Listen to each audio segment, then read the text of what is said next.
Ça a été officialisé il y a quelques jours, Darwin Núñez va rejoindre Liverpool. Est-ce que c'est une bonne idée pour le club et pour le joueur? C'est ce qu'on va voir aujourd'hui dans cette nouvelle vidéo.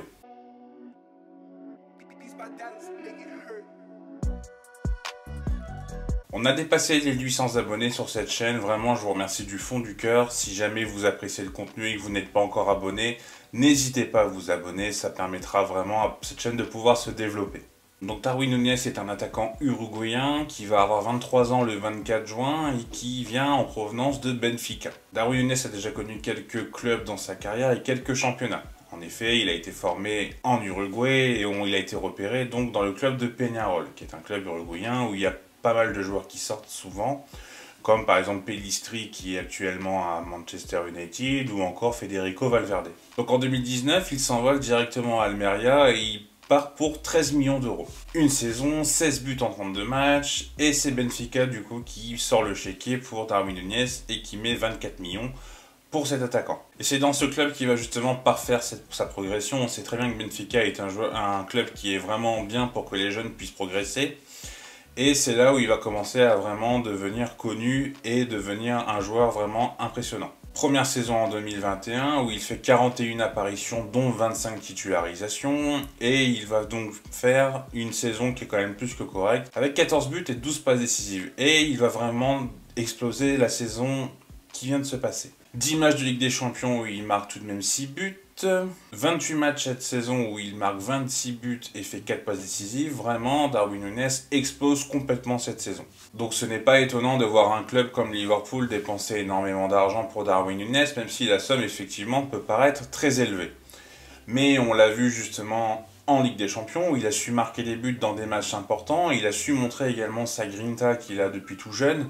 Il a su montrer ce côté un peu rageur. Et c'est pourquoi c'était sûr qu'il allait avoir une grosse offre et que Darwin Núñez allait faire partie de ces gros transferts de cet été. Si on rentre un peu dans ses points forts, donc comme vous l'avez pu comprendre à travers les stats, Darwin Núñez est vraiment un très bon finisseur. Il a une bonne qualité de placement où dans la surface il sait être là où il faut être.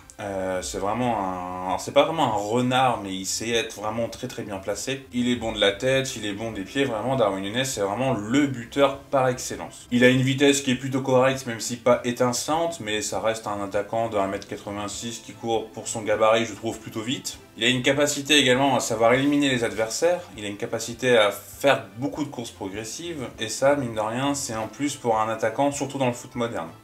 Alors quand je dis qu'il est capable d'éliminer l'adversaire, c'est pas le mec qui va faire un râteau ou je ne sais quoi. Hein. Techniquement, c'est vrai qu'il peut paraître très robotisé, j'ai envie de dire, mais il est capable d'éliminer ses adversaires. Alors, je vais pas dire sans problème, mais il est capable de le faire en tout cas, c'est sûr. Et il faut pas oublier, comme je l'ai dit en préambule, qu'il a que 23 ans dans quelques jours et qu'il a encore une marge de progression qui est tout à fait énorme. Le côté moi qui me plaît le plus chez Darwin Núñez, et c'est là où je comprends l'idée de Jürgen Klopp de le recruter, c'est que d'un point de vue défensif, il est absolument très bon. En transition, dans le Gegenpress, donc le contre-pressing de Jürgen Klopp, il saura, à la perte du ballon, directement presser les défenseurs pour qu'ils ne relancent pas rapidement.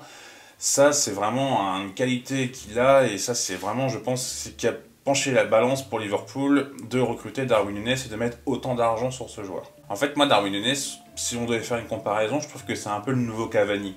Pour moi, c'est un peu le même genre de joueur, vraiment, où il est capable de marquer des buts, il est marquable dans quasiment toutes les positions.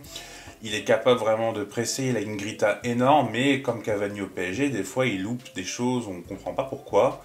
Que ce soit des contrôles, que ce soit des passes, où vraiment là il va falloir qu'il s'améliore. Et voilà, c'est Cavani avec une dizaine d'années de moins. À travers cette comparaison avec Cavani justement, donc ce que je vous disais, c'est que pour moi c'est vraie limite, c'est qu'il a une qualité de passe qui est vraiment pas extraordinaire. Il fait pas toujours les bons choix, il a pas toujours la bonne intelligence de jeu, je trouve. Dos au but, pour moi, c'est encore vachement perfectible. Je pense qu'il peut vraiment s'améliorer dans ce domaine. C'est là où Darwin Núñez ne pourra peut-être pas combiner avec les ailiers comme Salah ou comme Luis Diaz ou même Diogo Jota. C'est vraiment pas l'attaquant qui sera capable de faire, par exemple, pour faire le parallèle, parce qu'il sera forcément fait durant les nombreuses années avec Erling Haaland, qui est capable maintenant, depuis la saison dernière, vraiment à savoir jouer en pivot et à savoir combiner Par exemple, lui combinera avec un Foden et un De Bruyne. Darwin Núñez, pour l'instant, c'est beaucoup plus compliqué. Là, dans ce domaine-là, il est vraiment en dessous du Golgoth norvégien. Alors, le choix du club, Liverpool, il y avait une rumeur, moi, qu'il envoyait de l'Atlético Madrid et je trouvais que ça lui collait comme un gant. Je vais pas rentrer dans le débat, l'Atlético de Madrid ne joue pas au football, du coup, c'est pas intéressant pour lui. Je trouve que c'est un débat complètement stérile et que chaque club peut jouer comme il le souhaite. Que ça plaise ou non, ça, c'est forcément libre à chacun d'aimer ou pas le style de l'Atlético. Mais pour moi, ça, c'est pas un débat très intéressant, donc c'est pour ça, je trouve qu'à l'Atlético de Madrid, il aurait pu avoir sa place par sa grinta, par sa personnalité. Mais Liverpool, pour moi, c'est un choix qui est loin d'être mauvais. Déjà, si on parle d'un point de vue un peu plus global, je pense que le championnat anglais peut complètement lui correspondre. Il a les qualités pour pouvoir marquer des buts et pour pouvoir s'imposer physiquement contre un jeu qui est quand même tout de même physique. Je pense que là-dessus, il n'aura pas de problème à s'imposer en Angleterre, même si forcément il y aura un petit délai d'adaptation, ça c'est une certitude, mais pour moi, ça ira relativement vite. Surtout qu'on l'a vu très récemment, il y a des joueurs qui sont venus de championnat portugais, comme Bruno Fernandes, comme Luis Diaz, qui ont su complètement s'acclimater rapidement au championnat anglais. Je trouve que les joueurs du championnat portugais, se sont toujours plutôt bien adaptés au style de la première ligue. Et Darwin Núñez ne devrait pas être un contre-exemple, je pense vraiment qu'il saura s'adapter sans problème au style. En plus de ça, l'entraîneur Jürgen Klopp, pour moi, c'est l'entraîneur qui est capable de faire changer de dimension à un joueur. On l'a vu avec Mohamed Salah, on l'a vu avec Sadio Mané, on le voit également avec plein d'autres joueurs.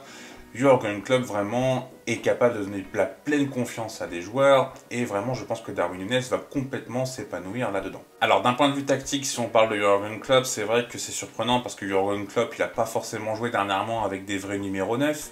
Là cette saison on a beaucoup vu Sadio Mané en pointe, qui n'est pas vraiment un numéro 9 mais plus un ailier, donc complètement un profil différent de ce que peut être Darwin Núñez. Il n'a jamais joué à Liverpool avec un vrai numéro 9, à part quand Divock Origi jouait, d'ailleurs il faisait très bien le taf, donc ça montre également que la tactique de Liverpool peut être mise en place avec un numéro 9. Et surtout si on se rappelle du Borussia Dortmund de Jürgen Klopp, il y avait Lewandowski qui était en pointe, et à l'époque Lewandowski il n'était pas non plus aussi à l'aise que maintenant pour pouvoir faire des passes et ce genre de choses.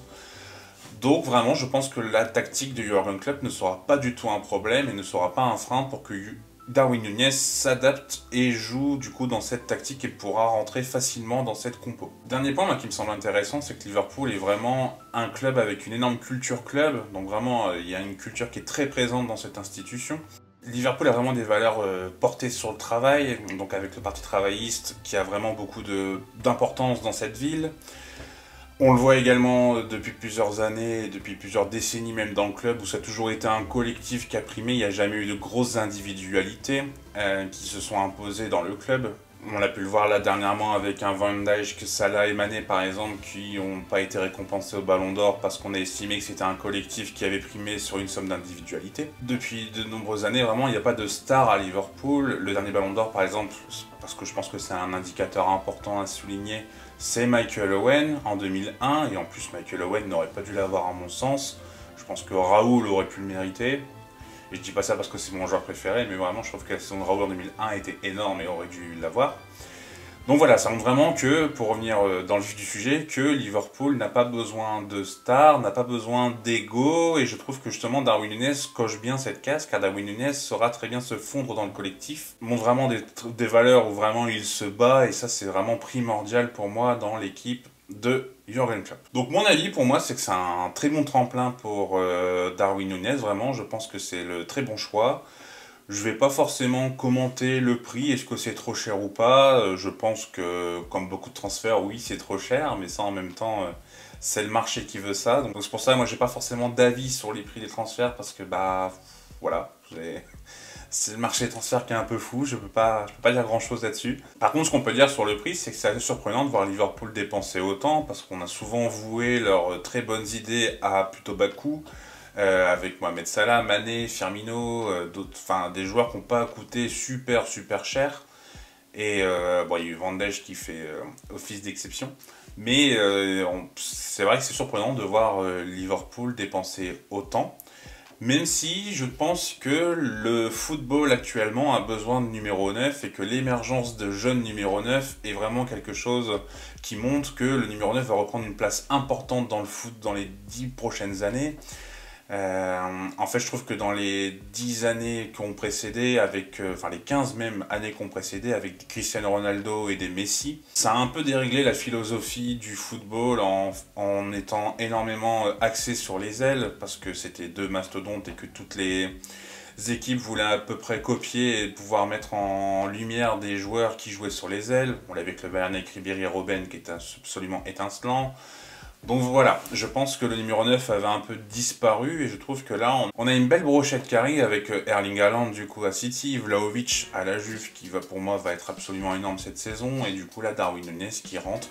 Et en plus de ça, je pense qu'il va complètement s'acclimater au championnat. Ce qui est une bonne nouvelle également, c'est qu'il arrive tôt à Liverpool, donc il sera là toute la préparation. Et ça, c'est pas négligeable, clairement.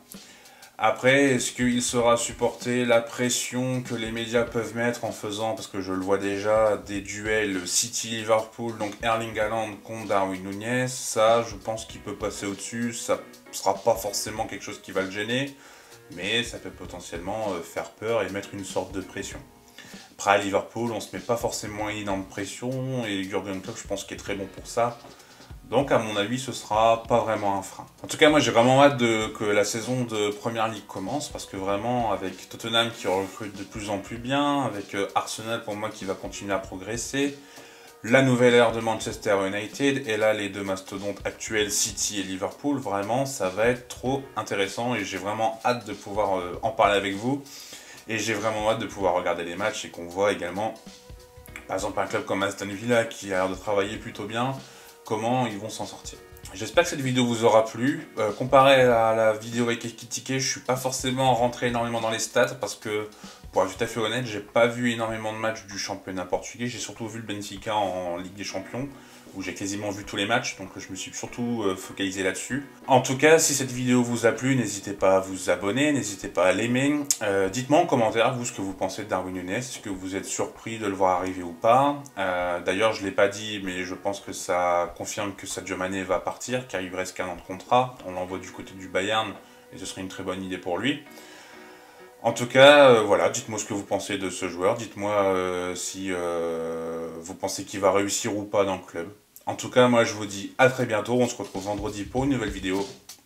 Tchuss!